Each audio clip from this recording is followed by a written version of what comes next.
Good morning সবাইকে, welcome to my another blog. সকাল সকাল চলো তোমাদেরকেও শোনাই গায়ত্রী মন্ত্র।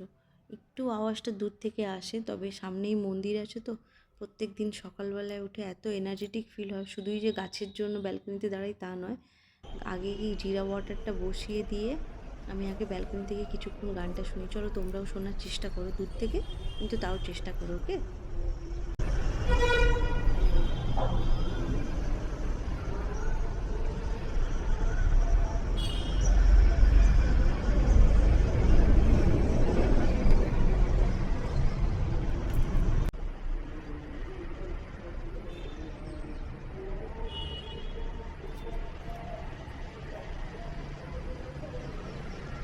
কি ভালোই লাগে, তাই না?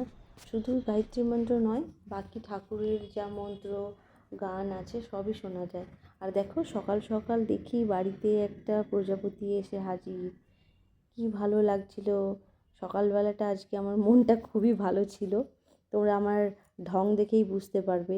একটা ফুল নিয়ে হঠাৎ করে, জানি না কেন, এই যে সকালবেলায় 6টায় উঠি, 6টায় উঠে নিজেকে মোটিভেট কিভাবে করব। হ্যাঁ, আমি ফটো তুলতে ভালোবাসি।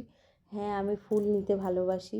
আমার যেটা করতে ইচ্ছে করে ওইটুকু টাইম, না 6টা থেকে 7টা, এই 1 ঘন্টা আমি আদুকে ঘুম পাড়িয়ে আমি তাই করি। চা বসিয়ে রান্নার সাথে সাথে রান্না কি করব না করব প্ল্যানিং, রান্নাবান্না চলতে থাকে। কিন্তু তার মাঝখানে আমি একটু নিজের সাথে এইভাবে ঢং করি। রোজ তো তোমাদের দেখাই না, তবে মনে হলো যে আজকে চলো একটু ঢংটা তোমাদের সাথেও শেয়ার করা যাক। এইভাবেই আমি শুরু করি। আর কি জানো তো, আবার অনেকে বলে বেশি শো অফ করতে, বেশি ঢং করতে। অ্যাকচুয়ালি এখানে শো অফ করার তো কিছু নেই, তাই না? আমার ভালো লাগে যেটা, আমি সেটাই করার চেষ্টা গুড করছি। যেটা আমার মর্নিং হ্যাঁ, সবাইকে। আমার ফটো তুলতে ভালো লাগে, আমার নতুন নতুন জামা পরতে ভালো লাগে। আমি মেয়ে, আমি করবো না তো কে করবে, তাই না বলো? আর আজকে তো বৃহস্পতিবার, সকাল সকাল পুজো করে নিলাম। শুধু বৃহস্পতিবার বলে নয়, আমি চেষ্টা করি সকাল সকাল পুজোটা করে নিতে, তাহলে বাকি টাইমটা আমি আদুকে ভালোভাবে দিতে পারি। তো আর সকালবেলায় পুজো করলে সবারই হয়তো এই একই জিনিসটাই আমার সাথে তোমরা একমত হবে, খুবই এনার্জেটিক ফিল হয়, তাই না? তো দেখো আমি কিভাবে পুজো করেছি, একটু চেষ্টা করেছি। আমি তো পারফেক্ট নই, আমি সবসময় বলি। রোজই কিছু না কিছু শেখার চেষ্টা করি, জানার চেষ্টা করি। তবে কী বলো তো, ছোটো থেকে না রান্না বান্না বা আমি পুজো এতটা করিনি। এখন আমি বিয়ের আগে আমি পুজো করতাম, তবে হ্যাঁ, আমার মন্দির তখন ছোট ছিল, ব্যাচেলার লাইফ ছিলাম।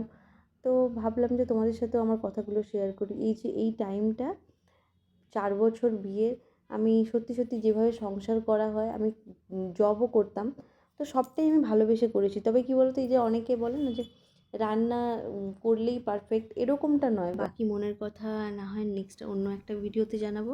তো আজকে কি বানিয়েছিলাম তাই বলি। ব্রেকফাস্টের জন্য বানিয়েছিলাম ভেজ পাস্তা, সব ভেজিটেবলস দিয়ে। আর রাতের জন্য বানিয়ে রেখেছি ধোকার ডালনা। আর দুপুরের জন্য বানিয়েছি কার্ড রাইস, সাথে একটু আলু ভেজেছিলাম, তবে ওইসব ভিডিও আর করা হয়নি, কারণ বাটারফ্লাই সকাল থেকে বসে আছে। কিসি কে মুস্কুরাহটও পে হ্যায়। এই সেই সিম্পল বিখ্যাত কার্ড রাইস, যেটা ভীষণ ভালো লাগে মাঝে মধ্যে খেতে।